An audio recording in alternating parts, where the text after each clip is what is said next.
Rien ne nous séparera de l'amour, n'est-ce pas, de Dieu, n'est-ce pas?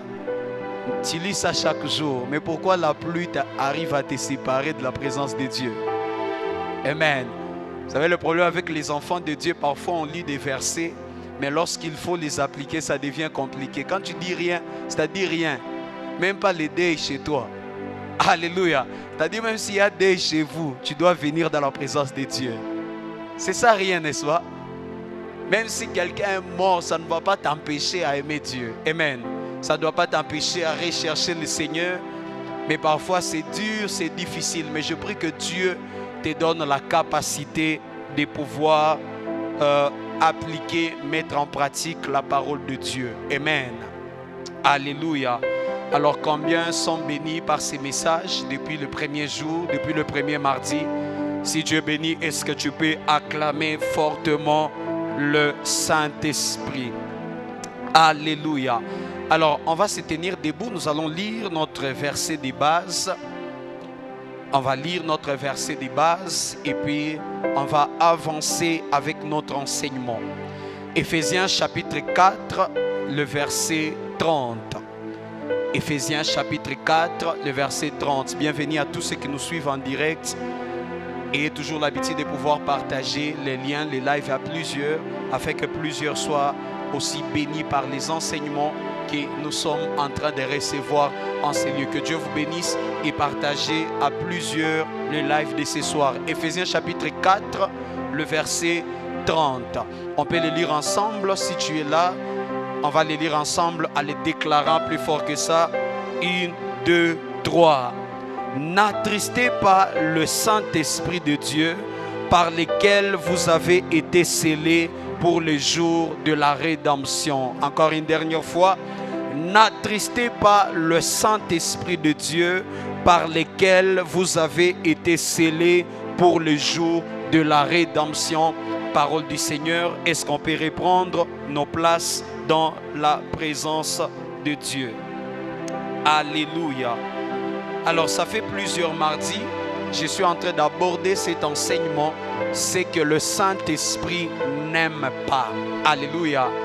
Et on a parlé de plusieurs choses. Je vous ai dit que le Saint-Esprit est une personne. Et comme c'est une personne, en tant qu'enfant de Dieu, nous sommes appelés à pouvoir développer une relation avec le Saint-Esprit. Amen. De la même façon qu'une personne peut être attristée, il est possible aussi de pouvoir attrister le Saint-Esprit au travers de ce que tu es en train de poser comme acte. Et lorsque le Saint-Esprit sera attristé, il te sera impossible, voire même difficile, que ta relation avec le Saint-Esprit puisse continuer ou bien même que ça puisse avancer. Amen. Et je vous ai parlé de plusieurs choses que le Saint-Esprit n'aime pas. Premièrement, je vous ai dit que le Saint-Esprit n'aime pas qu'on puisse le prendre comme une chose. Alléluia. Le Saint-Esprit n'aime pas que tu puisses le prendre comme le feu, que tu puisses le prendre comme le vent. Non, il peut se manifester comme le feu ou bien comme le vent, mais il n'est pas le feu ou bien il n'est pas le vent. Amen. Donc le Saint-Esprit n'aime pas qu'on puisse le prendre comme une chose. La deuxième des choses, je vous ai dit que le Saint-Esprit n'aime pas quelqu'un qui essaye de le manipuler. Alléluia. Et je vous ai parlé par rapport aux motivations. Lorsque tu veux que le Saint-Esprit puisse t'utiliser, ou bien lorsque tu veux que Dieu puisse t'utiliser, quelle est la motivation qu'il y a derrière ton cœur? Quand tu recherches l'onction, la puissance du Saint-Esprit, c'est quoi la motivation? Lorsque la motivation n'est pas bonne, il te sera impossible de vivre cela avec le Saint-Esprit, parce que le Saint-Esprit déteste les gens qu'on appelle le manipulateur. Amen. Troisièmement, je vous ai dit que le Saint-Esprit n'aime pas les hommes et les femmes qui cherchent à pouvoir se servir de lui. Amen. Je vous ai dit, on ne se sert pas du Saint-Esprit, mais on se laisse utiliser par le Saint-Esprit. Amen. Je vous ai dit que nous sommes comme des instruments. En aucun jour, la guitare basse peut s'utiliser de soi-même. Mais si la guitare basse s'utilise, c'est parce qu'il y a quelqu'un qui a joué, il y a quelqu'un qui a programmé, parce qu'aucun instrument ne peut s'utiliser de soi-même. Amen. Donc vous devez savoir que nous sommes des instruments. Et lorsqu'il s'agit d'être utilisé par le Saint-Esprit, ce n'est pas à nous de l'utiliser, mais c'est à lui de pouvoir nous utiliser. Alléluia. Je n'attends pas ton amen. Le Saint-Esprit numéro 4, je vous ai dit que le Saint-Esprit n'aime pas les hommes et les femmes qui courent derrière des dons au lieu de courir vers le fruit. Alléluia. Le Saint-Esprit n'aime pas les gens qui courent vers les dons au lieu de courir vers le fruit. Vous devez d'abord rechercher le fruit de l'Esprit. Et lorsque le fruit de l'Esprit sera bâti en vous, alors vous pouvez manifester les dons. Parce que lorsque tu as les dons sans pour autant avoir le fruit, ces dons-là seront en train de te détruire demain. Amen. Voilà pourquoi je vous ai dit, vous allez voir plusieurs serviteurs de Dieu qui ont des dons, qui ont des grâces, qui ont des choses extraordinaires, mais malheureusement, ils n'ont pas du caractère. Et malgré la présence du don, ce qu'ils seront en train de faire ne va pas durer. Alléluia. Ce qu'ils seront en train de faire pour Dieu n'aura pas la longévité, parce qu'ils ont reçu les dons sans pour autant rechercher les caractères. Mais par contre, celui qui n'a pas les dons mais qui a les caractères, très souvent on voit qu'il prospère jusqu'à ce que Dieu le fera grâce pour lui donner les dons. Amen. Parce que ce que les hommes cherchent d'abord, ce ne sont pas la manifestation des dons. Ce que les gens cherchent, ce sont les hommes de caractère. Amen. Les gens cherchent les hommes qui sont disciplinés. Les hommes qui aiment Dieu, qui marchent dans la crainte de Dieu, dans la sanctification. Pas d'abord ceux qui prophétisent. La prophétie, le miracle, ça va venir après. Mais le plus important, ça sera d'abord le don et le caractère que nous possédons. Alléluia. Je n'attends pas ton amen. Je ne sais pas qui t'a provoqué. Dis amen très bien. Numéro 5, c'est que le Saint-Esprit n'aime pas ceux qui n'entretiennent pas la relation avec lui. Amen. C'est par là qu'on va commencer, n'est-ce pas? C'est ça? Le Saint-Esprit n'aime pas des genres de personnes qui ne cherchent pas à entretenir une relation avec lui. Amen. Et vous allez remarquer, frères et sœurs, que beaucoup de personnes pensent qu'il ne suffit d'un culte où ils ont senti le feu. Alléluia. Il y a des gens qui croient que les jours où ils ont senti le feu dans un culte, c'est suffisant. Ils n'ont plus besoin de rien. Les jours où l'onction est tombée dans leur vie dans un culte, c'est suffisant. Ils rentrent à la maison comme étant satisfaits, comme étant remplis, comme étant des gens qui n'ont plus besoin de rien. Alléluia. Au-delà d'une visitation particulière que tu peux recevoir du Saint-Esprit, il faut beaucoup plus rechercher la relation. Alléluia. Mais le problème, c'est que nous cherchons des visitations au lieu de chercher la relation. Alors que c'est la relation qui provoque les visitations. Alléluia.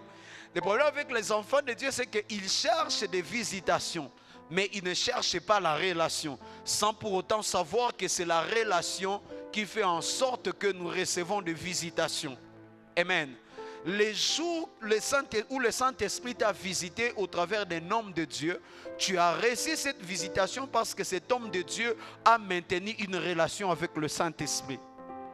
C'est-à-dire que si toi aussi tu décides d'avoir une relation avec le Saint-Esprit, tu peux recevoir des visitations personnelles sans qu'il y ait un homme de Dieu qui va le faire pour toi. Ah, est-ce que je parle à quelqu'un? Si moi je t'ai donné cette visitation, j'ai fait en sorte que tu reçoives cette visitation à cause de mon intimité avec le Saint-Esprit. C'est-à-dire que si toi tu t'appliques aussi à l'intimité avec le Saint-Esprit, il est possible que tu sois en train de vivre des visitations même là où je ne suis pas là. Le problème, c'est que vous avez limité les visitations par la présence d'un homme de Dieu. Il est possible de vivre certaines visitations même lorsqu'un homme de Dieu n'est pas là. Est-ce que je parle à quelqu'un? Apprenez très tôt à développer une relation avec le Saint-Esprit, et les choses que les autres vous disent comme j'ai vu des anges, j'ai vu le ciel, ça sera facile pour vous. Alléluia. Vous, ça sera des expériences de chaque jour quand tu es dans ta chambre. Amen.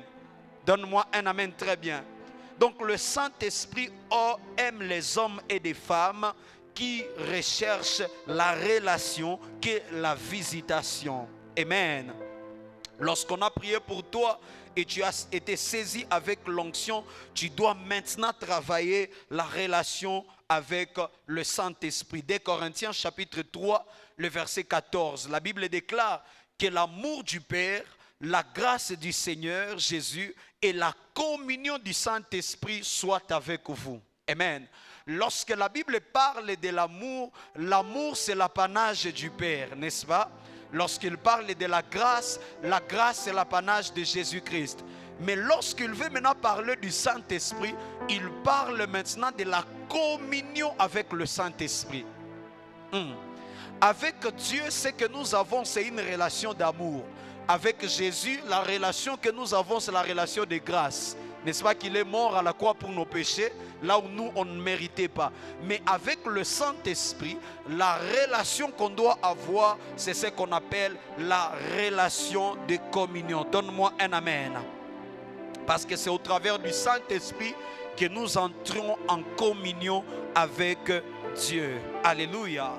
Alléluia. Vous devez savoir, frères et sœurs, qu'à chaque fois que le Saint-Esprit n'est pas en première position dans ta vie, sache qu'il est attristé. L'une des choses qui fait en sorte que le Saint-Esprit soit attristé, c'est lorsqu'il regarde, on ne place pas cette communion en première position dans notre vie. Alléluia. Mais lorsque tu commences à placer la communion avec le Saint-Esprit dans la première position dans ta vie, directement tu vas voir que le Saint-Esprit sera content. Amen.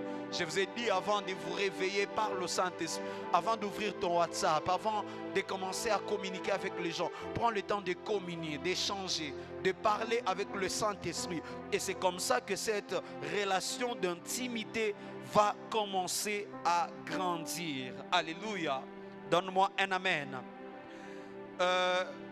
Vous allez remarquer même dans la vie courante, par exemple dans une relation de couple, même si c'est le travail du mari ou bien de l'homme qui fait en sorte que le couple puisse manger ou puisse vivre, mais lorsqu'il n'y a pas la communion, n'est-ce pas que la femme est fâchée? Quand il n'y a pas la communion parce que l'homme travaille beaucoup, même si c'est le travail qui amène la ration, mais quand cette communion n'est pas là, la femme est fâchée.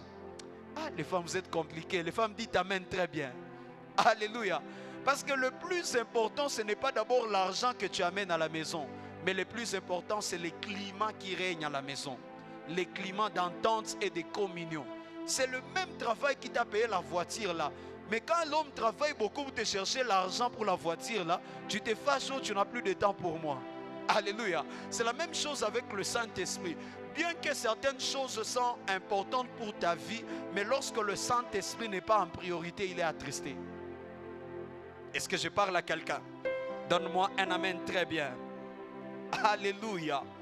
Combien d'entre nous, le seul moment où on se souvient du Saint-Esprit, c'est lorsque nous avons des temps libres? Tu veux que je te montre comment tu es en train d'insulter Dieu sans le savoir? Tu ne te souviens du Saint-Esprit que lorsque tu es libre, n'est-ce pas? Et quand tu es occupé, il est impossible de penser même à Dieu, de penser au Saint-Esprit. C'est-à-dire que tu as fait du Saint-Esprit ton passe-temps. Il y a beaucoup de personnes qui ont fait du Saint-Esprit leur passe-temps. C'est lorsqu'ils n'ont rien à faire que maintenant ils vont communier avec le Saint-Esprit. Non. Alors que ça doit être le contraire. Tu dois communier avec le Saint-Esprit même lorsque tu as beaucoup de choses à faire. Dis à ton voisin, ne fais pas de Dieu ton passe-temps. Il y a quelqu'un qui ne vient à l'église que lorsqu'il a fini de mémoriser le syllabus là des 100 pages. Il dit, ah, là je dois prendre la pause, je pars maintenant à l'église. Ah, donc Dieu est ta récréation, n'est-ce pas? Quand tu as déjà fini la matière, tu as déjà fini les TP, là tu pars à l'église maintenant pour te détendre.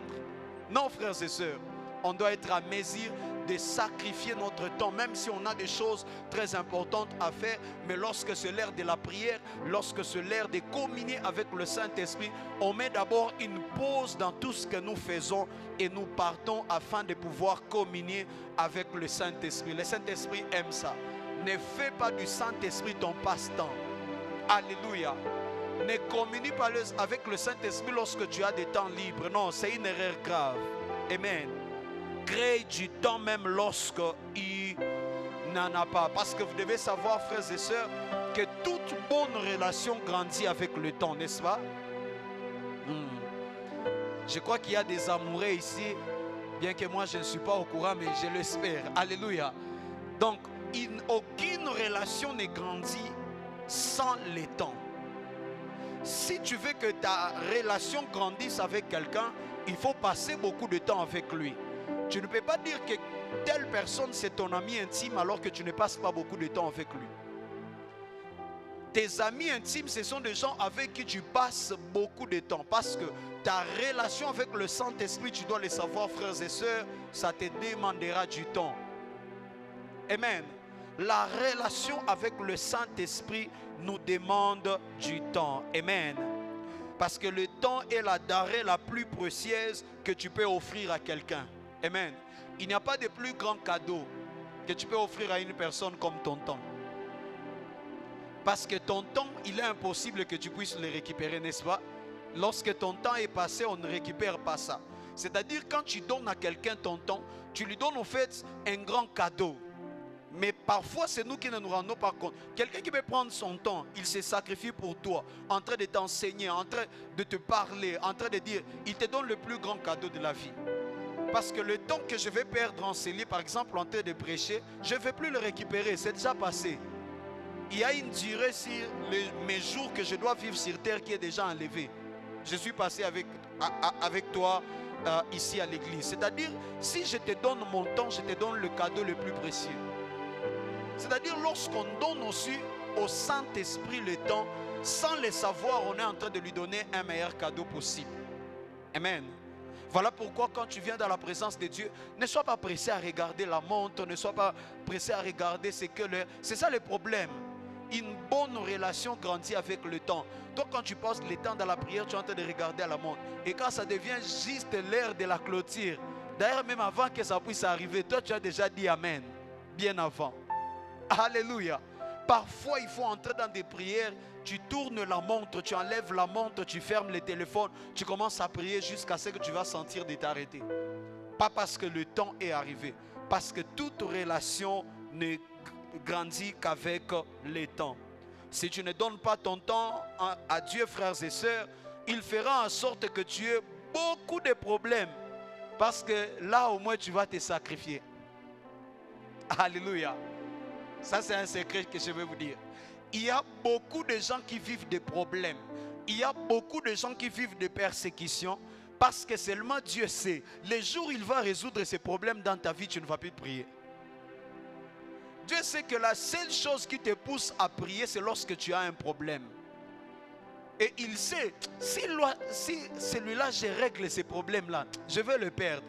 Dieu aime te voir dans sa présence. Alors comme il t'aime beaucoup et il aime te voir dans sa présence, il fait en sorte que tu aies toujours des problèmes pour revenir seulement et chercher la face de Dieu d'une manière continuelle. Parce que lorsqu'on ignore Dieu, on ne crée pas du temps pour Dieu. Dieu créera des problèmes pour que tu aies du temps pour lui. C'est ça le danger quand toi-même tu ne prends pas la décision de créer du temps à Dieu. Dieu va faire quoi? Il va créer certains problèmes maintenant pour que toi, tu aies le temps pour lui. Et il y a beaucoup de gens qui sont comme ça. Le diable les attaque, Dieu n'enlève pas les combats. Parce que le jour où il va enlever les combats, c'est fini. La personne, on ne la verra plus à la terre sainte. Ne viendra plus à la terre sainte. Alléluia. Alléluia. Donne-moi un amen et je vais avancer. Alléluia. C'est-à-dire, il y a des gens, Dieu sait, si tu n'as pas de problème, tu ne vas pas prier. La seule motivation pour que tu pries, c'est avoir les problèmes. Alléluia. Je suis en train de dire à quelqu'un, crains le temps pour Dieu. Et Dieu n'aura plus besoin de créer des forces pour que tu puisses les rechercher. Donc crée le temps pour Dieu et Dieu n'aura plus besoin de créer des temps par force pour que tu puisses les chercher. Alléluia. Alléluia.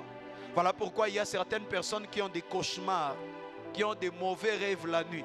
Et c'est Dieu qui a créé ces mauvais rêves. Il a permis que le diable vienne les attaquer dans les songes parce qu'il sait que s'il n'a pas un mauvais rêve, il ne va pas se réveiller la nuit pour prier. Il est impossible que de lui-même, il se dit maintenant je me réveille, c'est minuit, c'est 1 heure, je vais passer du temps avec Dieu, je vais prier. Jamais, ça n'existe jamais. Alors qu'est-ce que Dieu fait? Il va créer quelque chose. Il va créer un mauvais rêve. On est en train de te faire courir, tout ça. Et lorsqu'on veut t'attraper, tu te réveilles. Là, tu commences. Je lis, je ligote, j'enchaîne, je brise. Là, il dit, ah, voilà, il est revenu. Alléluia. Alléluia. Donne-moi un amen. Quelqu'un m'a dit, pasteur, pourquoi tu dis ça? Dieu va permettre. Papa, la Bible dit que Dieu ne permet que rien n'arrive sur la terre si l'Éternel ne l'a pas permis. Alléluia. C'est-à-dire qu'il y a certaines choses, que ce soit bonnes ou mauvaises, qui nous arrivent. On doit savoir que rien n'arrive sans que Dieu ne soit pas au terre. C'est-à-dire que d'une manière ou d'une autre, Dieu a permis que ça puisse arriver. Parce que s'il ne voulait pas, ça ne pouvait pas arriver. Alléluia. Et s'il a permis que ça puisse arriver, c'est-à-dire qu'il a une leçon qu'il veut te donner. Il y a quelque chose qu'il veut t'apprendre. Voilà pourquoi apprends à comprendre les leçons de Dieu sans la correction. Apprends à comprendre les leçons de Dieu avant la correction. Il y a des gens qui ne comprennent qu'après la correction. C'est ça maintenant les dangers. Apprends à comprendre certaines choses avant que le Seigneur ne puisse te frapper pour les comprendre. Amen. Donne-moi un amen plus fort que ça. Alléluia.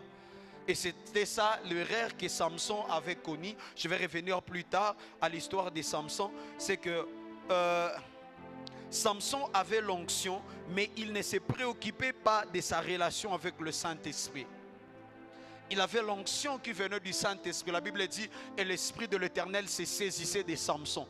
L'onction, il en avait. Mais le problème, c'est qu'il ne se préoccupait pas de sa relation avec le Saint-Esprit.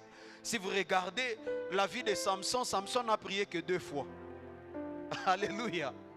Samson n'a prié que 2 fois toute sa vie. Malgré la puissance, la force qu'il avait, Samson n'a prié que 2 fois. La première fois, c'est lorsqu'il a soif, n'est-ce pas? Il venait de tuer les Philistins, de détruire le Philistin. La Bible dit qu'il avait soif et il était fatigué, il était abattu. Il a dit à Dieu, Seigneur, j'ai soif. Alléluia. Et la Bible dit, Dieu a fendu les rochers et Samson a pris sa brevet. Alléluia. C'est là que la première fois. La deuxième fois, c'est lorsqu'on le présente devant le Philistin et ses yeux sont déjà troués. N'est-ce pas? On a déjà coupé ses cheveux, il a déjà perdu la force et puis il se retrouve devant le Philistin, les yeux troués. Le Philistin commence à jouer avec lui. Alors là, il dit, Seigneur, donne-moi la force pour la deuxième fois. Lorsqu'il a tenu les 2 colonnes, n'est-ce pas, du temple où il était, et il a prié que Dieu lui donne la force et il a renversé, il a ravagé les Philistins ces jours-là. C'est à 2 reprises que Samson a prié dans toute sa vie. Alléluia. Vous comprenez les dangers? Il avait la puissance, il avait l'onction à cause de l'Esprit de Dieu qui descendait sur lui. Mais il n'a pas su maintenir la relation avec le Saint-Esprit. Alléluia. Et vous allez remarquer qu'à chaque fois qu'il priait, c'était même pour demander des choses. Lorsqu'il a prié, c'était pour demander de l'eau parce qu'il avait soif. Deuxièmement, quand il a prié, c'était pour demander la vengeance sur le Philistin à cause de ses yeux. Amen. Si tu ne prends pas soin de ta relation avec Dieu, frères et sœurs, tu risques d'avorter la destinée que Dieu t'a accordée. Il y a des destinées qui sont avortées, frères et sœurs, parce que les gens n'ont pas pris soin de leur relation avec Dieu, n'ont pas pris soin de leur relation avec le Saint-Esprit. La destinée de Samson a été avortée parce qu'il n'a pas pris soin de sa relation avec le Saint-Esprit. Alléluia. Prends soin de ta relation avec Dieu, frères et sœurs. Et il y a même des choses pour lesquelles tu ne prieras pas. Quelqu'un qui est en relation avec le Saint-Esprit, parfois même tu ne prieras pas pour demander l'onction, il va t'accorder l'onction sans prier. Parfois les gens qui demandent beaucoup plus d'onction, vous allez remarquer, sont les gens qui n'ont pas d'intimité avec le Saint-Esprit. Si tu as une intimité avec le Saint-Esprit, l'onction sera facile pour toi. Alléluia. Il va te l'accorder même sans pour autant demander. Les gens qui développent l'intimité avec le Saint-Esprit n'ont pas le temps de prier pour recevoir les dons spirituels. Non, le Saint-Esprit avec qui tu entretiens une relation, lui-même te donnera les dons spirituels sans pour autant prier. Est-ce que je parle à quelqu'un? Parfois tu as dit, Seigneur, les dons prophétiques ouvrent mes yeux, que je vais voir les dons de miracle. Non, développes seulement la relation avec le Saint-Esprit, tu verras qu'il va commencer à te parler sur la vie des gens. Parce que comme vous êtes en relation, il va te révéler les secrets, n'est-ce pas? Est-ce que toi, tu donnes tes secrets à tout le monde, non? Tes secrets les plus profonds, tu ne les donnes même pas à ton pasteur, mais à ta mako pala, ton ami intime, tu lui dis tes secrets profonds. C'est la même chose avec le Saint-Esprit. Si tu développes une relation avec le Saint-Esprit, il va te révéler même les choses cachées. Il va te révéler certains secrets que tu ne savais même pas ou bien même que tu ne connaissais pas. Alléluia. Dis à ton voisin, apprends à développer ta relation avec le Saint-Esprit et tu vas commencer à prophétiser. Alléluia. Parce que lorsque tu verras seulement une telle personne, le Saint-Esprit va commencer à te parler sur la vie de cette personne. Pourquoi? Parce qu'il y a une relation. Mais dès le départ, s'il n'y a pas une relation, comment tu veux qu'il puisse te parler alors qu'il n'y a pas une relation qui vous lie vous deux? Amen. Donne-moi un amen et je vais avancer. La sixième des choses, mon temps avance, c'est que le Saint-Esprit n'aime pas ce qui le monte. Le Saint-Esprit n'aime pas le mensonge. Alléluia. Retenez ça très bien. Le Saint-Esprit n'aime pas les mensonges. Actes chapitre 5, à partir du 1er verset jusqu'au 11e verset. Le temps est avancé, on n'aura pas le temps de tout lire. Mais il s'agit de l'histoire de deux personnes qu'on appelle Ananias et Saphira. N'est-ce pas que tout le monde connaît cette histoire?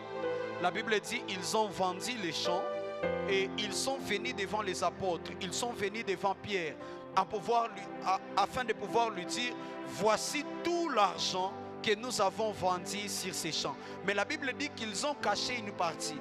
Ils ne sont pas venus avec la totalité. Alors c'est l'homme qui vient en premier avec l'argent. Il dit voici tout l'argent. Il vient déposer au devant des apôtres. Et puis après cela, la Bible dit que l'homme était frappé par le Saint-Esprit et il est mort sur place. Alléluia. Parce qu'il a pris la décision de pouvoir mentir au Saint-Esprit.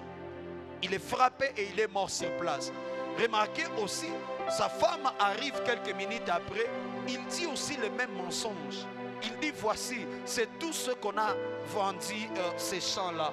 Et puis Pierre lui pose la question. Il dit pourquoi vous avez décidé délibérément de mentir au Saint-Esprit? C'est-à-dire ils sont sortis dans leur maison avec ces mensonges-là. Ils sont sortis de là où ils étaient. Ils vont dire aujourd'hui on va mentir le Saint-Esprit. On garde une partie de l'argent et puis on apporte une autre partie. On va mentir Dieu. Mais quand ils sont arrivés, l'homme est frappé, il est mort. Quand la femme arrive aussi, elle aussi elle est morte, elle est frappée, elle est morte. Ces deux personnes ont été enterrées le même jour-là parce qu'ils ont menti au Saint-Esprit. Mais le problème c'est que nous on croit que le Dieu qui frappe, c'est un Dieu qui est resté dans l'Ancien Testament. Alléluia. Cette histoire se passe dans le Nouveau Testament, frères et sœurs. Jésus était déjà mort à la croix. La grâce et la miséricorde étaient déjà là. Mais il y a des gens qui sont venus dans le temple avec le mensonge et ils ont été frappés par le Saint-Esprit. Ils sont morts sur place. Est-ce que c'est dans l'Ancien Testament? Est-ce que c'est pendant la loi? N'est-ce pas que c'est pendant la grâce? Mais le problème, nous les enfants de Dieu, à cause de la grâce, on croit qu'on est permis de faire n'importe quoi au devant de Dieu. Est-ce que je parle à quelqu'un? Donne-moi un amen. Les premières personnes qui ont été tuées à l'église, c'était pendant la grâce. Dans l'église primitive. Alléluia. Ils ont été frappés et ils sont morts sur place. Amen. Donne-moi un amen très bien. Frères et sœurs, ce que je suis en train de vouloir vous dire, c'est qu'on ne ment pas au Saint-Esprit. Si tu mens au Saint-Esprit, tu seras en train de tuer toute ta destinée. Tu peux tuer toute ta destinée par les mensonges lorsque tu commences à mentir à la personne qu'on appelle le Saint-Esprit. Et vous allez voir qu'il y a beaucoup de gens qui mentent tous les jours au Saint-Esprit. Alléluia. Et la Bible dit même, la Bible dit que vous me mentez tous les jours. Et puis la Bible précise en disant, c'est par vos dîmes et vos offrandes que vous me mentez. L'un des moyens par lesquels les enfants de Dieu ont ment en Dieu tous les jours, c'est au travers des dîmes et des offrandes. Remarquez que ceux qui sont morts la première fois à l'église, frappés par Dieu, ce n'était pas par rapport à l'impudicité. Alléluia. Ce n'était pas par rapport à la sorcellerie. Ce n'était pas par rapport, je ne sais pas à quoi. Mais les premières personnes qui ont été frappées à l'église par le Saint-Esprit, c'était par rapport aux dîmes et aux offrandes. Amen. Dis à ton voisin, ne mens pas à Dieu par rapport à tes dîmes et tes offrandes. Et tu n'as pas parlé. Dis à ton voisin, ne mens pas à Dieu par rapport aux dîmes et aux offrandes. Alléluia. Alléluia. Regardez frère, est-ce que Pierre les avait demandé de tout donner? Non. Pierre ne les avait même pas demandé de donner tout l'argent qu'ils avaient. Mais eux-mêmes, ils ont décidé à mentir à Dieu en disant que c'est tout ce que nous avons obtenu. Ils pouvaient même être sincères devant Pierre ou bien même devant Dieu en lui disant qu'on a gardé une partie pour les besoins de la famille, pour les besoins des enfants. Dieu ne serait pas contre. Alléluia. Mais ils ont pris la décision de mentir à Dieu. Dis à ton voisin, frère, il faut apprendre à être sincère dans la présence de Dieu. Apprends à être sincère devant Dieu. Alléluia. Tu peux venir ici servir Dieu et faire tout ce que tu veux. Mais s'il y a des mensonges qu'il y a au-dedans de toi, ça peut marcher avec moi. Je ne peux pas voir cela. Je peux être trompé par ton mensonge. Mais sache une chose, que le Saint-Esprit n'est pas dupé par ton mensonge. Alléluia. Le Saint-Esprit n'est pas trompé par les mensonges. Lui, il te connaît plus que moi-même. Peut-être moi tu peux me tromper, ce n'est pas grave. Mais aie toujours à l'esprit que le Saint-Esprit, tu ne peux jamais le tromper. Voilà pourquoi il faut être sincère avec Dieu. Si ta vie ne marche pas, si ta vie n'est pas en ordre, dis à Dieu. Parce que lui, il te connaît plus que nous-mêmes. Parle d'une manière sincère. Alléluia. Exprime-toi, dis Seigneur, ça ne va pas. Il ne faut pas avoir l'hypocrisie au-dedans de toi. Il y a un mensonge, il y a quelque chose que tu es en train de cacher au-dedans de toi, alors que toi-même tu sais que c'est mauvais ce que tu es en train de faire. Le Saint-Esprit déteste les hommes et des femmes qui sont des menteurs. Regarde ton voisin, dis-lui, est-ce que tu n'es pas menteur par hasard? Il ne va pas te frapper, ce n'est pas une injure, c'est la question. Tu peux répondre par oui ou non. Dis-lui, est-ce que tu n'es pas menteur par hasard? Alléluia. Le Saint-Esprit n'aime pas les gens qui mentent. Maintenant, ce qui est pire, c'est qu'il y a maintenant des gens, des hommes et des femmes qui réussissent à se mentir d'abord eux-mêmes. Donc, ils réussissent à mentir aux gens. Et puis, ils réussissent à se mentir eux-mêmes. Maintenant, ils cherchent à mentir aussi le Saint-Esprit. Alléluia. Tu as déjà trompé les gens. Tu t'es déjà trompé toi-même. Maintenant, comment tu veux tromper aussi le Saint-Esprit? Alléluia. Donne-moi un amen. Alléluia. Même si toi-même tu commences à croire en ton mensonge, ça ne veut pas dire que Dieu va croire en ça. Parfois, ça arrive que nous-mêmes, on commence à croire à notre mensonge. On est d'accord avec notre mensonge. Cela ne veut pas dire que Dieu est aussi d'accord avec ton mensonge. Donne-moi un amen très bien. Alléluia. Alors, je me suis posé la question, pourquoi les gens mentent à Dieu, mentent au Saint-Esprit, alors qu'ils savent que Dieu connaît tout, le Saint-Esprit connaît tout, mais comment est-ce que les gens arrivent à mentir à Dieu? Comment est-ce que les gens arrivent à mentir au Saint-Esprit? Comment tu mens à quelqu'un qui a la capacité de pouvoir t'aider? C'est le Saint-Esprit qui peut t'aider à sortir dans ces péchés-là. Mais comment tu n'arrives pas à être sincère au devant de Dieu? Comment tu n'arrives pas à être sincère au devant du Saint-Esprit alors que c'est lui qui a la capacité de te faire sortir dans ces choses-là? Alléluia. Frères et sœurs, ce que vous devez savoir, c'est que le seul moment où tu peux être sincère, c'est au moins lorsque tu es dans la présence de Dieu. Alléluia. Ça arrive des fois qu'on te réprimande devant les gens, mais à cause de l'orgueil, n'est-ce pas? Tu te dis, ah non, moi je ne suis pas dans ça, c'est faux. Mais au moins, quand tu seras avec Dieu, reconnais que tu as eu tort. Reconnais que c'est ton problème et commence à changer.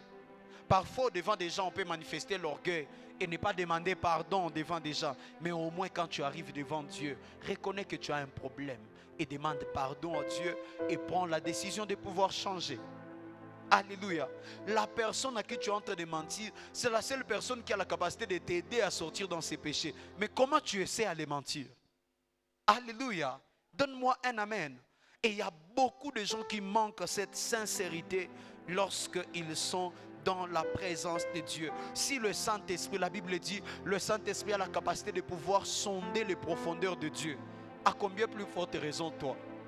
S'il peut sonder les profondeurs de Dieu, maintenant, toi qui es l'homme, c'est-à-dire il te connaît mieux que toi-même. Tu n'as même pas intérêt à pouvoir lui cacher certaines choses. Il y a des gens qui mentent même à Dieu dans la prière. Alléluia. Là c'est catastrophique. Tu vas entendre quelqu'un dans la prière, il est en train de mentir à Dieu. Par exemple, quelqu'un se met comme on a prié le dimanche passé. Il commence à prier en disant, oh Seigneur, augmente mon amour pour toi. Ah! Dieu regarde, il sait que lui-même cet amour n'a jamais existé. Comment je vais augmenter l'amour qui n'a jamais existé? Donc, tu es en train de mentir à Dieu même dans ta prière. Dis, Seigneur, crée à moi l'amour pour toi. Alléluia. Donne-moi un amen très bien. Et il y a beaucoup de gens comme ça qui mentent à Dieu même dans la prière. Dis à Dieu seulement, crée l'amour pour toi. Alléluia. Donne-moi un amen très bien. Quand tu apprends à être sincère avec Dieu, c'est là que, frères et sœurs, tu vas voir que ta vie va commencer à avancer. Si tu n'es pas sincère avec Dieu, tu ne vas pas avancer. C'est pourquoi moi j'aime beaucoup plus les hommes qui sont sincères, plus que ceux qui croient être saints. Amen. J'aime les gens qui sont sincères parce que même s'il a commis l'erreur, il va venir dire et il va demander pardon. Et ça va l'aider pour demain. Mais toi, depuis que tu fais des dégâts, surtout toi qui es ici devant moi, depuis que tu fais des dégâts, tu ne sais plus la confession c'est quoi dans ta vie. Alléluia. Regardez-moi très bien ici. Dieu a beaucoup de dégâts dans ton téléphone, dans l'avenir, dans les quartiers. Mais en aucun jour tu es venu le jeudi, pasteur, je demande pardon, j'ai fait des erreurs. Tu n'es même pas sincère devant Dieu. Et tu es en train de cacher. Tu es en train de cacher les péchés. Tu es en train de nourrir les péchés. Demain, ce même péché sera en train de te tuer. Alléluia. Donne-moi un amen. Et c'est là que je vais dire la septième des choses. Et on sera en train, je crois, en train de finir par ici. Je vais insister beaucoup plus sur ces choses. La septième des choses, c'est que le Saint-Esprit n'aime pas qu'on le fasse complice de notre péché.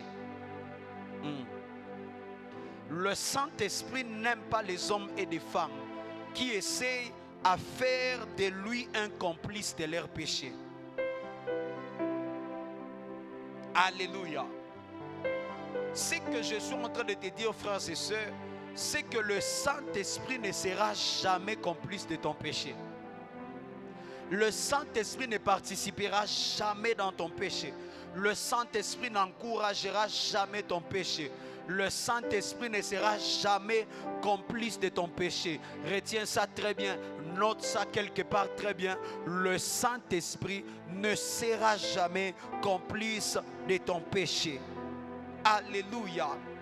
Vous savez, il y a des fois, la grâce et la miséricorde de Dieu peuvent nous faire croire que Dieu a accepté notre péché. Beaucoup de gens se trompent. Beaucoup de gens entrent dans cette erreur. À cause de la grâce et de la miséricorde de Dieu, ils croient que Dieu a validé leur péché. Ils croient que Dieu a accepté, comme Dieu m'a fait grâce, comme rien ne s'est passé, comme Dieu ne m'a pas frappé. C'est-à-dire que Dieu a validé mon péché. Non, ce n'est pas parce que Dieu est un Dieu de miséricorde ou de grâce qu'il a validé ton péché. La Bible dit que le Seigneur tarde parce qu'il nous laisse le temps de pouvoir nous convertir et de pouvoir nous changer. Il laisse de patience afin que nous tous nous puissions arriver à la repentance. N'est-ce pas ce que la Bible déclare? Donc c'est-à-dire que tu as fait quelque chose de mauvais et tu vois que Dieu ne t'a pas frappé. Ne pense pas que Dieu a validé ton péché. Non. Il t'a laissé le temps pour arriver à la repentance, pour que tu puisses changer, pour que tu puisses te convertir. Dieu ne sera jamais complice de ton péché. Alléluia. La Bible dit, Dieu est lent en colère, n'est-ce pas? Ne crois pas que parce que Dieu est lent en colère, qu'il n'a pas de colère. Alléluia. Ne crois pas parce que Dieu est lent en colère, c'est-à-dire qu'il n'a pas de colère. Non, il est seulement lent. Mais la colère est toujours là. C'est-à-dire à un moment, si tu ne changes pas, tu vas subir cette colère. La colère n'a pas disparu. Elle est lente seulement, elle attend. N'est-ce pas? Dieu patiente que tu puisses changer. Dieu patiente que tu sois transformé. Dieu patiente que tu puisses arriver à la repentance. Il est lent dans la colère, mais ne crois pas que sa colère a disparu. La colère est toujours là. Mais si tu ne changes pas, si tu ne prends pas la résolution de changer, ça va arriver à un moment que tu vas rencontrer la colère de Dieu et tu seras frappé par cette colère. Alléluia. À chaque fois que tu tombes, frères et sœurs, les hommes ne peuvent ou ne pas être là-bas au courant, présent avec toi, mais rassure-toi que le Saint-Esprit était là. Amen. J'ai envie de dire à un Pierre, ne crois pas parce que le coq n'a pas encore chanté. Quand tu as renié Jésus pour la première fois, que Jésus n'a pas vu que tu l'as renié. Continue seulement à le renier, mais pour la troisième fois, le coq va chanter. Alléluia. La première fois, lorsque Pierre a renié Jésus, il peut croire que Jésus a pardonné, c'est passé, il a compris. Non, c'est la première fois, il attend. Mais la deuxième fois, tu le réunis encore, il attend. Mais la troisième fois, frères et sœurs, c'est que le coq va chanter. Alléluia. Il y aura toujours un moment où le coq chantera. Alors tu réaliseras, Pierre, que le Seigneur est en train de t'entendre lorsque tu es en train de le renier. Donne-moi un amen plus fort que ça. Le Saint-Esprit nous pardonne, nous relève, mais jamais il sera complice de ce que nous sommes en train de faire.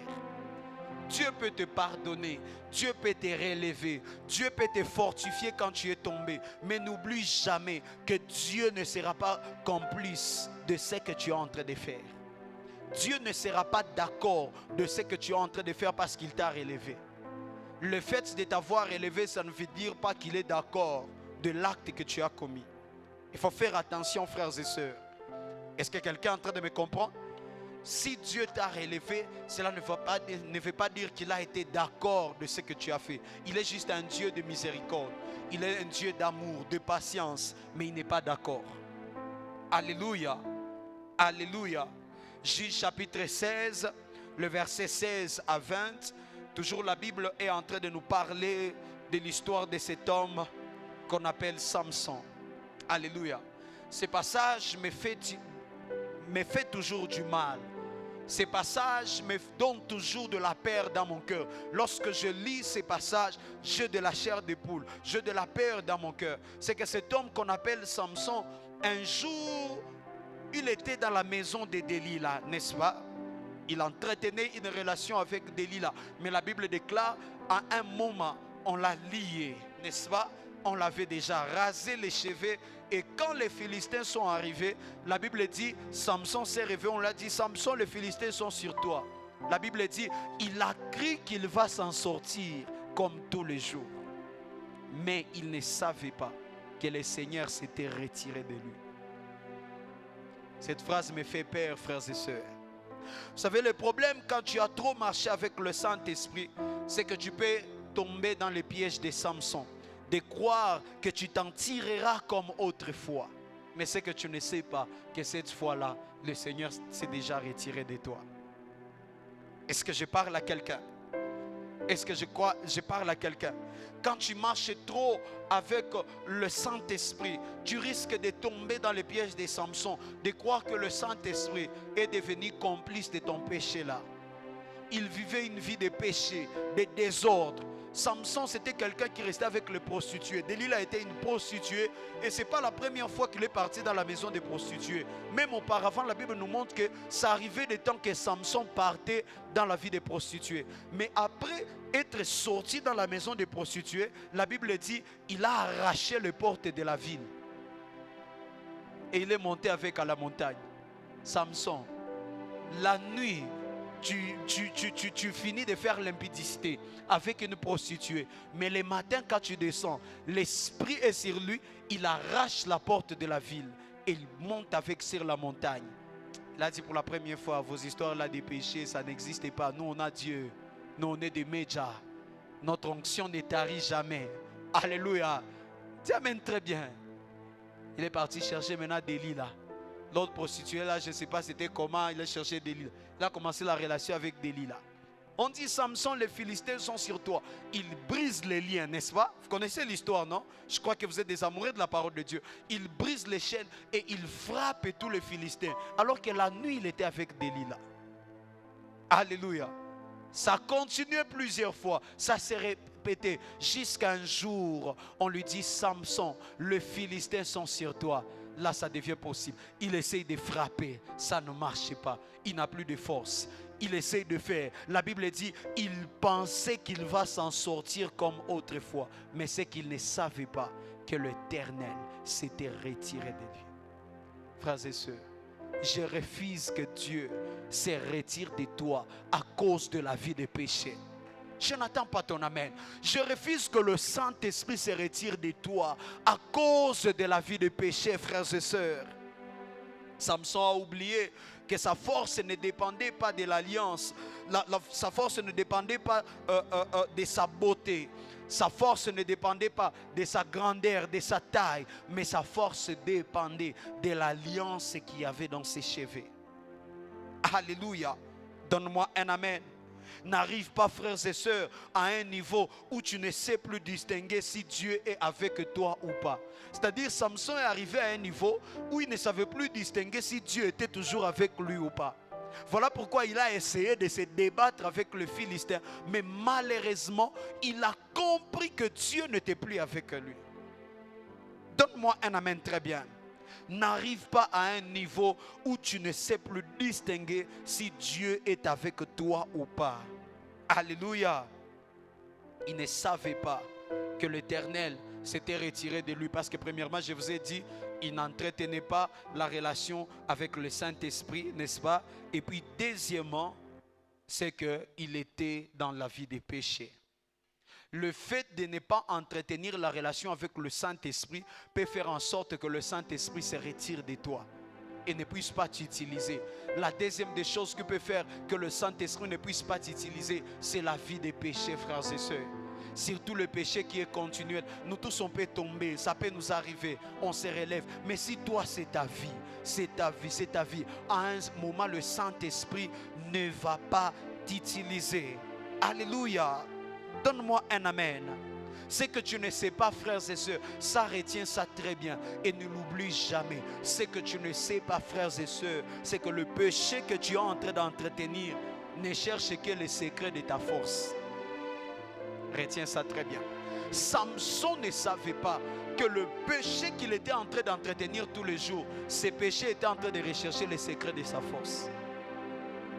Le péché que tu es en train de garder, tu ne veux pas enlever. Ce que tu ne sais pas, c'est que le diable a envoyé ces péchés parce qu'il est en train de rechercher comment tuer ta force, comment étouffer ta force.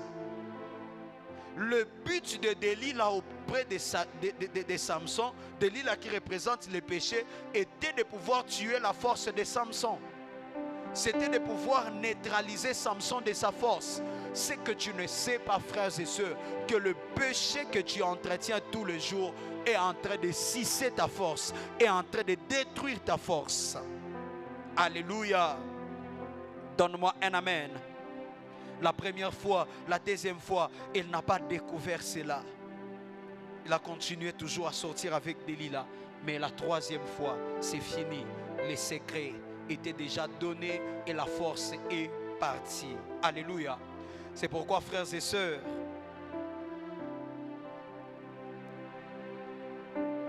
il y a beaucoup de gens ici, ils tombent tous les jours, ils se disent, rien ne marche, rien ne se passe, n'est-ce pas? Tu es tombé dans l'impudicité, mais quand tu viens modérer ici, tu sens la gloire de Dieu. Nous tous on est bénis, n'est-ce pas? Tu t'es dit, ah, c'est pas grave, demain je vais continuer. Demain tu continues encore. Tu viens, tu opères même des miracles. Tu prophétises, tu dis ce n'est pas grave. Demain tu continues encore. Un jour tu monteras. Aucun miracle ne se fera. Aucune gloire ne se fera. Et c'est alors que tu vas remarquer que la gloire que tu avais auparavant, le Seigneur l'a retirée. L'onction que tu avais auparavant, le Seigneur a éteint cela. L'huile qui coulait auparavant, ça ne coule plus. Parce que le premier jour, tu t'es laissé tromper par la manifestation des choses. Au lieu d'être conscient, non, je dois arrêter cette vie parce que le danger est là demain. Il y a beaucoup de gens qui perdent des grâces comme ça. Dieu t'utilise malgré que tu as commis le péché. Tu crois que Dieu est complice de ton péché. Non, il est patient. À un moment, tu vas essayer et ça ne va plus marcher. Tu vas essayer et ça ne se passe plus comme ça s'est passé auparavant. Pourquoi? Parce que tu es arrivé au bout. Alléluia. C'est que je suis en train de te dire. Tu vas voir que tu commets un péché. Tu viens ici. Même le pasteur ne t'a pas dit. Tu dis, ah, donc c'est pas grave. Merci. Tu peux faire le péché, venir ici. Ces jours-là même, on prophétise sur toi. Dieu te dit qu'il va t'amener loin. Mais très souvent, ce qu'on ne comprend pas, c'est que Dieu ne montre pas à ton pasteur. Il a caché à l'homme de Dieu. C'est parce que lui, il a pris la décision de te gérer lui-même. Et là, ça devient dangereux. Alléluia. C'est dangereux quand tu fais un péché. Je ne vois pas. Dieu ne m'a pas montré. Peut-être même je ne t'ai pas parlé. C'est-à-dire, pour ton cas, Dieu a décidé de te gérer lui-même, toi-même. Tu viens même dans la présence d'un prophète prophétise sur toi, tu iras loin. Ah, Seigneur, comment on prophétise sur moi, j'irai loin alors que hier, j'ai commis les péchés. Ne t'inquiète pas, Dieu n'a pas montré au prophète les péchés parce qu'il n'a pas l'intention que le prophète te gère. Lui-même, il va te gérer. Lorsqu'il va te récupérer pour te corriger, c'est là que tu sauras les dangers du péché. Est-ce que je parle à quelqu'un? Donne-moi un amen. Voilà pourquoi cette femme arrive devant le prophète Élisée et puis il dit, Seigneur, cette femme a l'amertume, elle est en train de souffrir, mais tu me l'as caché. C'est-à-dire, ça peut arriver que Dieu cache à l'homme de Dieu certaines choses, mais parce que Dieu avait l'intention lui-même de régler les problèmes. Donne-moi un amen très bien. C'est que tu n'as pas compris quand Dieu te laisse, malgré que tu as fait l'erreur, c'est parce qu'il veut que tu puisses changer de toi-même la décision. Si on commençait à prophétiser les péchés des gens ici, les gens vont changer, non pas parce qu'ils ont la décision de changer, mais parce qu'on les a imposés. Alléluia. Est-ce que tu t'es demandé pourquoi on ne prophétise pas sur les péchés de quelqu'un? On vient ici, ah, c'est vie. On prophétise tes péchés, l'autre on prophétise ses péchés. Arrête ça, arrête ça, arrête ça. Pourquoi on ne le fait pas souvent? Pour que ça ne soit pas que tu le fais parce que tu as peur qu'un prophète puisse voir ça, mais tu le fais parce que tu abandonnes le péché parce que tu as envie. Tu prends la décision de laisser cette vie. Dieu te laisse la décision à toi-même. Amen. Dis à ton voisin, prends la bonne décision. Alléluia. Je refuse que tu arrives à un niveau où tu constateras que Dieu s'est retiré de toi. Alléluia. Je prie pour toi que tu te détournes de ces péchés et que tu n'arrives jamais à un niveau où Dieu se détourne de toi. Que toi-même tu commences à éliminer ces péchés avant que ces péchés te fassent perdre certaines choses dans ta vie. Alléluia. Frères et sœurs, à un moment on doit apprendre à éliminer nous-mêmes le péché avant qu'à cause du péché on puisse perdre certaines choses au-dedans de nous. Amen. À chaque fois que je te dis viens à l'église, viens à l'église, viens prier, tu ne veux pas. Alléluia. Et tu vois tes histoires en train de prospérer, les choses en train d'avancer, tu dis, ah, les choses de culte là, les choses de l'église là, ah, c'est pas à moi. Merci. À un moment, Dieu va te récupérer. Tout ce que tu fais, ça ne va plus marcher. Tu vas perdre tout ce que tu avais. Alors tu vas revenir ici en train de pleurer. Alors que le pasteur t'appelait tout le temps sur téléphone. Qu'est-ce qui ne va pas? Pourquoi tu ne viens pas à la prière? Pourquoi tu ne viens pas chercher Dieu? Ah, je suis occupé. Ok, tu vas voir, tu pars au marché. Ces jours-là, tu n'es pas parti à la prière. Tu vas vendre les triples de ce que tu vends d'habitude. Tu dis, ah, la prière là, ce sont des accessoires. On va partir quand on aura du temps. Deuxième jour, tu ne pars plus. Tu rentres au marché. Les clients se multiplient encore davantage. Ah, vous voyez? Les chrétiens, vous allez passer beaucoup de temps à l'église, vous perdez le temps. Au lieu d'aller chercher l'argent, c'est ça que tu vas commencer à dire, n'est-ce pas? Vous perdez beaucoup de temps à la prière, allez de chercher l'argent. Merci. Mais la troisième fois, quelqu'un va venir, il va tout escroquer. Tu vas perdre toute la marchandise. Utakiuka mama mjakazi hapa. Utakia na mouchoir ya essuie-main. Magoti, machozi uko na panguza yote na itakauka. Alléluia. Frères et sœurs, ne comprenez pas certaines choses lorsque ça devient trop tard. Non. Alléluia. Comprends des choses à l'avance. N'attends pas que les choses se compliquent pour que tu puisses revenir à Dieu. N'attends pas qu'un scandale puisse arriver. N'attends pas qu'un problème puisse arriver. Que tu puisses perdre tout afin que tu puisses changer, frères et sœurs. Il est possible de changer avant que même le malheur ne puisse arriver. Il est possible de te transformer avant que les mauvaises choses ne puissent arriver. Ce soir, je suis venu enseigner à ton cœur et te poser la question. Quel est ce péché que tu entretiens au-dedans de toi? Commence à enlever cela. Parce que ça va te conduire à la destruction. Même si Dieu ne te fait rien aujourd'hui, ce n'est pas ça veut dire que Dieu est complice de ton péché. Dieu ne sera jamais complice de ton péché. Il est en train de patienter pour que tu puisses changer. Mais si tu ne changes pas, frères et sœurs, c'est alors que Dieu va frapper. Mais n'attends pas que Dieu puisse te frapper. Apprends à changer avant que même le Seigneur ne puisse te frapper. Est-ce que je parle à quelqu'un? Que Dieu bénisse sa parole. Tu vas t'élever là où tu es. Acclame fortement pour la parole de Dieu. Acclame fortement pour la parole de Dieu. La rabashata kabayaka. Lève-toi là où tu es. Lève-toi dans la présence de Dieu.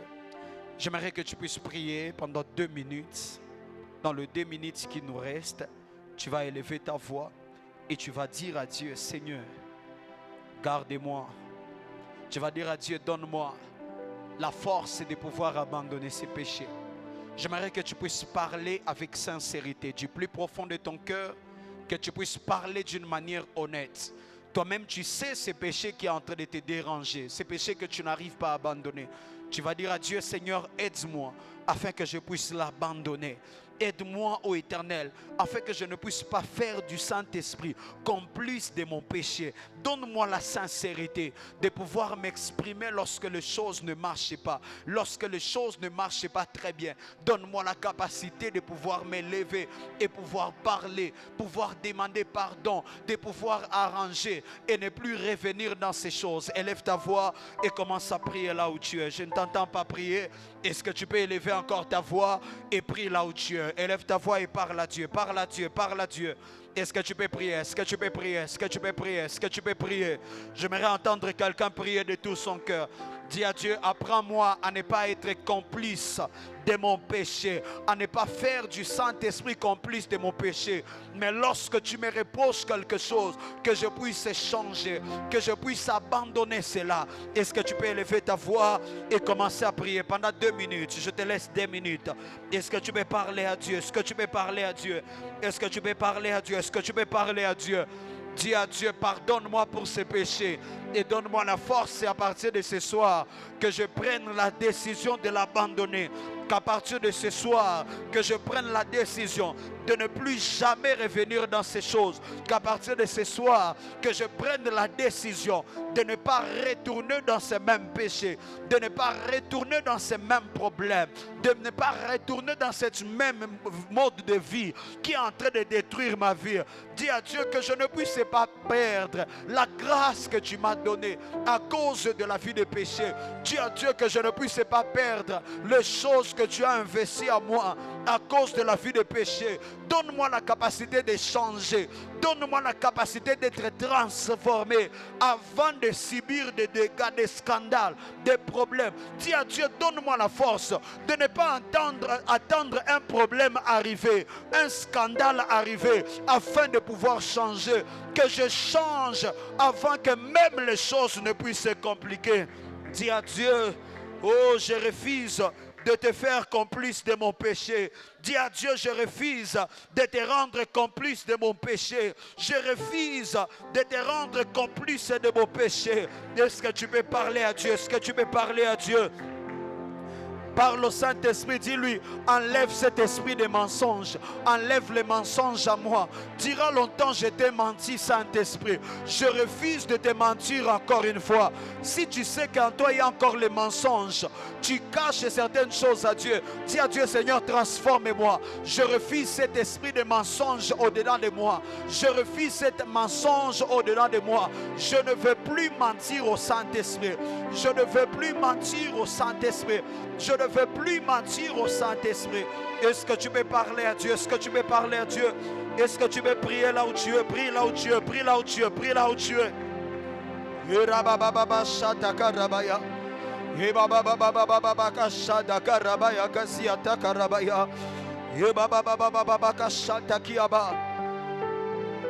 Dis à Dieu, enlève ces mensonges dedans de moi. Je ne vais plus mentir au Saint-Esprit. Je ne vais plus te mentir, Saint-Esprit. Je ne veux plus te mentir, Saint-Esprit. Je ne veux plus te mentir, Saint-Esprit. Je ne veux plus te mentir, Saint-Esprit. Je ne veux plus te mentir, Saint-Esprit. Le rabakasha tekerebeaka. Que ces mensonges quittent ma vie. Que ces mensonges quittent ma vie. Je vais marcher dans la vérité.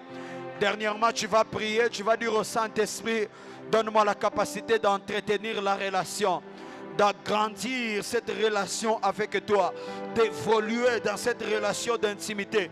Donne-moi la force de savoir sacrifier toutes choses et t'accorder du temps, dans ta présence. Donne-moi cette envie, cette soif de développer l'intimité avec le Saint-Esprit, de développer la relation avec le Saint-Esprit.